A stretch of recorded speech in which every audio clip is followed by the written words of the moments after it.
And welcome back to Mass Monologues, the anonymous podcast for creators. I'm your host, aka Girl. I just want to start off and say that all the podcasts that I do, which are just by myself, I do not prepare for. I literally have a list of questions up on a Google document and I answer them on the spot. So if you ever wonder why it's a little bit disorganized or it's not as coherent, it's because it's literally on the spot. In today's podcast episode, we are going to be talking about how you can turn your passion into a profitable business. This is one of the most important things you can do if you want to do whatever you love doing full time. And it's difficult because it's hard to monetize a passion depending on what it is. If you're not creating a physical product, you have to find other ways to create streams of revenue.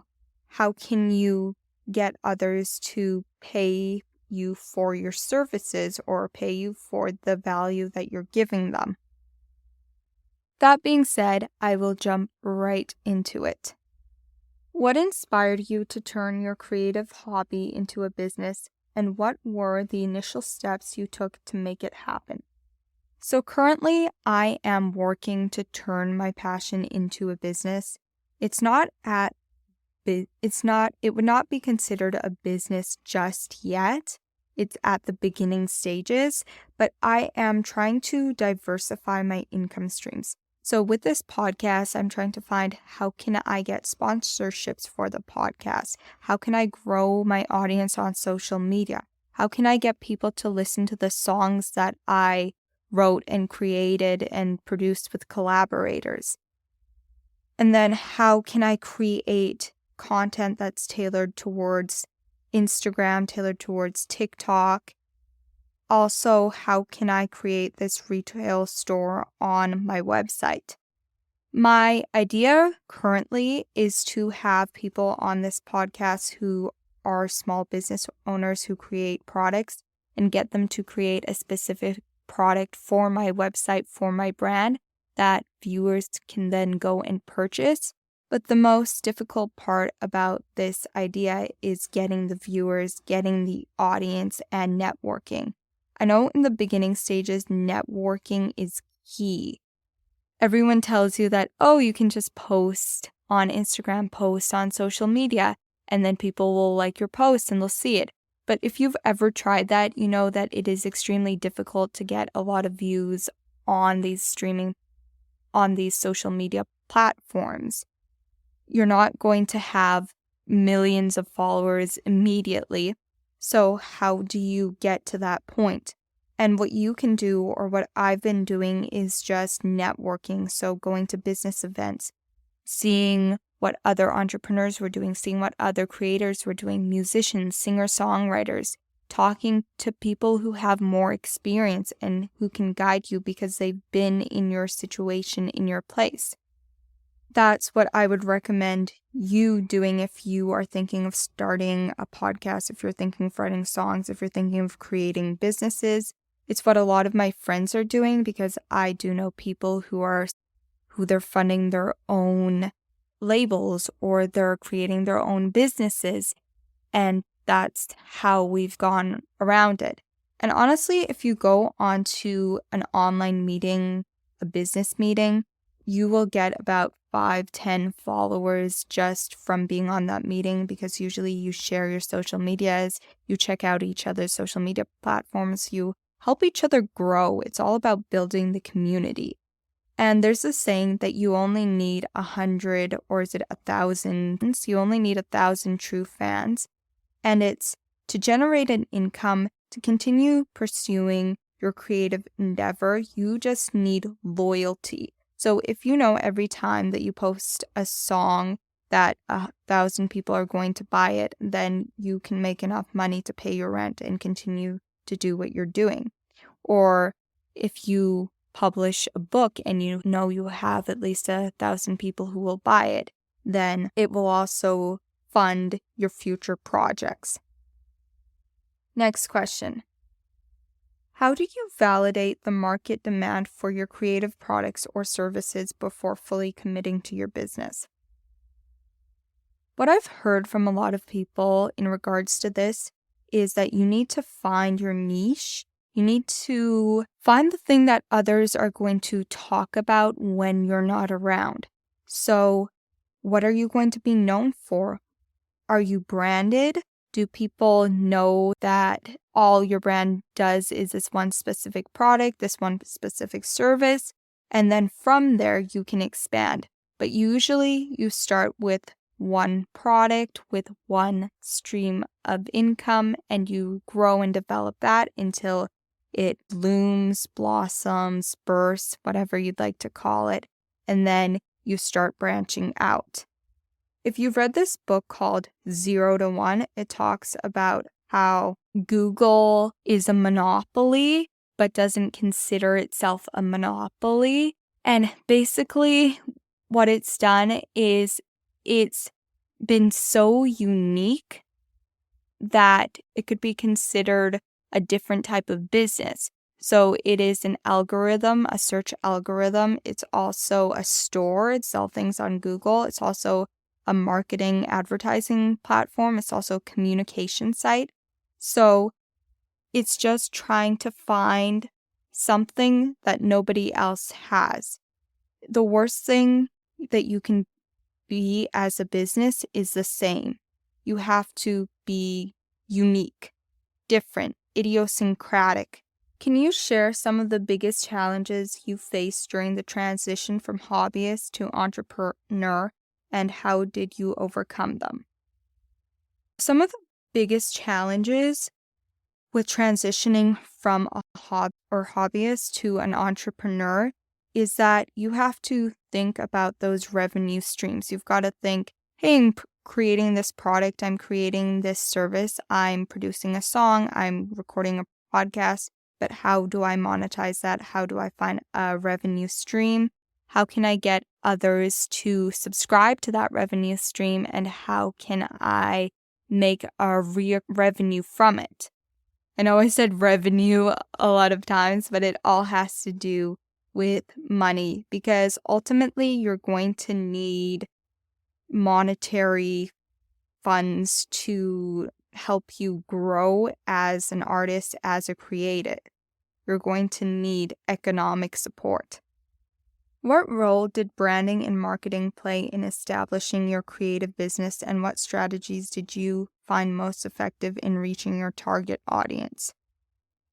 So branding and marketing is key. I've gotten a lot of advice from other entrepreneurs and content creators, social media influencers, and they have all told me to focus on my target audience, to create something that either angers people, excites people, or makes people cry, basically evokes emotion. You want to make sure that all the content that you're putting out there on social media can connect to other people. There's something about it that others will be psychologically drawn to. You can test psychological tactics, because that's essentially what marketing is. It's trying to find how you can trigger people, retain their attention. Because by triggering people, you're retaining their attention in a sense. If you see something controversial online, chances are you're going to spend more time on that topic, looking at that post, reading the comments, as opposed to something that is just normal. Maybe it's just something aesthetic. And those types of posts, although they can get a lot of views, are not as likely to get as many views as something controversial. And what I've noticed, or what I've been doing on my Instagram, is playing my songs in the background of a reel and then writing a text to either explain why I wrote my song or give a new perspective, tell a story. And I've been noticing that has been converting relatively well. Next question. How do you balance the creative aspects of your work with the business side, such as finances, logistics, and customer service? To be honest, At this point, I have not grown to that size. I am currently working on the marketing aspects of it, the branding. How do I cultivate a loyal community? How do I attract users, essentially, and gain a following on my Spotify, my Instagram, and social media platforms? Can you discuss the importance of pricing your creative products or services effectively and how you determined your pricing? If you're creating a tangible product, it might be easier to know how much you should charge people for it because you can just do a Google search, see what the market rate is.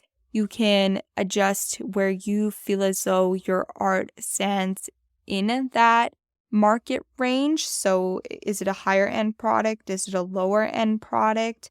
Do you have the story, the experience to back up why you're charging that much for your product? I don't believe in selling yourself short.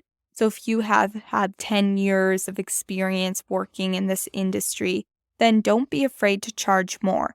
But if you know that you don't have as much experience and you're looking to gain more experience, then I wouldn't start charging people top dollar for your product because you're not going to be able to give them that value in return. So I'd say be honest with yourself and be fair. Think of it as if you were a consumer. Would you buy your product? Would you trust your brand, your company? So yeah, that's some advice I have for you. Advice I have for aspiring creative entrepreneurs who are hesitant to take a leap and turn their hobby into a business. If you're hesitant, I'd say just do it. Just test it out.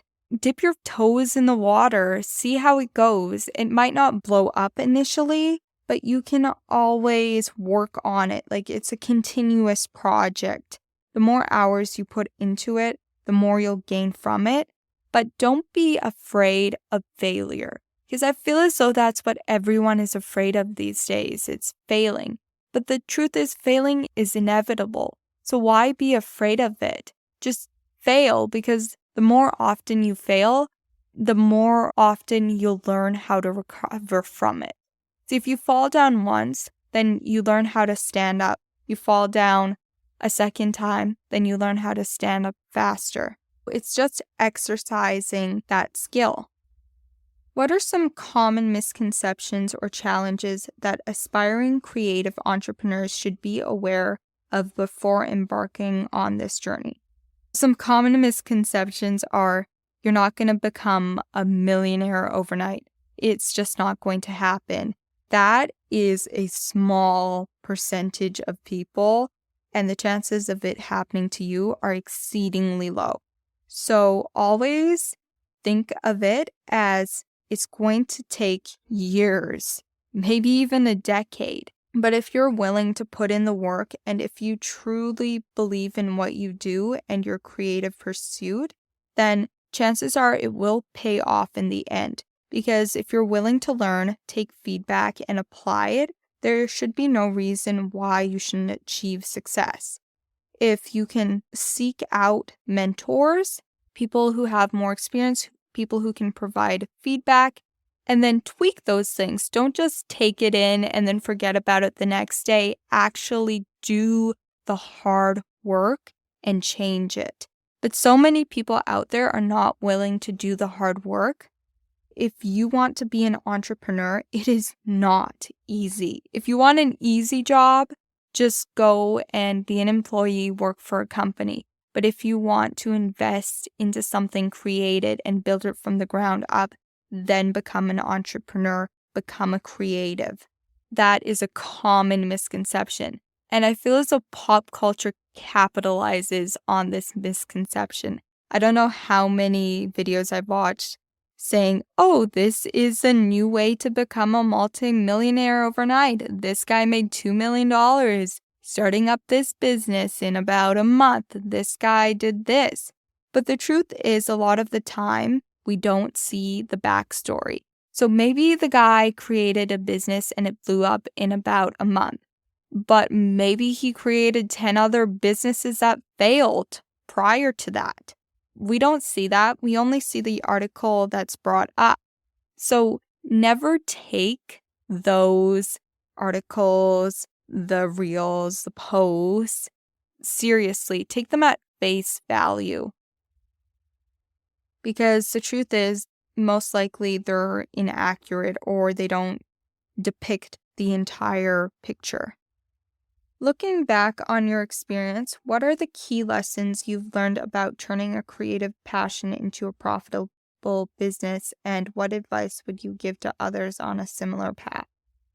So, I'll be honest, my business is not profitable yet, so I'm not sure if I'm the best person to be speaking on this topic, but I will say that it takes time. So, be lenient with yourself, but also push yourself as hard as you can. Push yourself to the edge. Maybe instead of watching a video for half an hour, motivate yourself to show up for your creative work. Motivate yourself to paint. Motivate yourself to sing. Motivate yourself to dance. Because if that's what you truly want, then you'll be willing to sacrifice anything for it. People out there are working 10 times harder than you are in the moment. So for you to not want to work, you're just setting yourself up for failure. I believe that you should do everything in your power to increase your odds of success. Thank you so much for joining me on this podcast episode. I hope you enjoyed. And if you do like this podcast, you can rate it on Spotify, and please share it with friends, family members, because you could help me grow, and I'd love to hear your comments as well. Thank you so much. Bye. Hear the story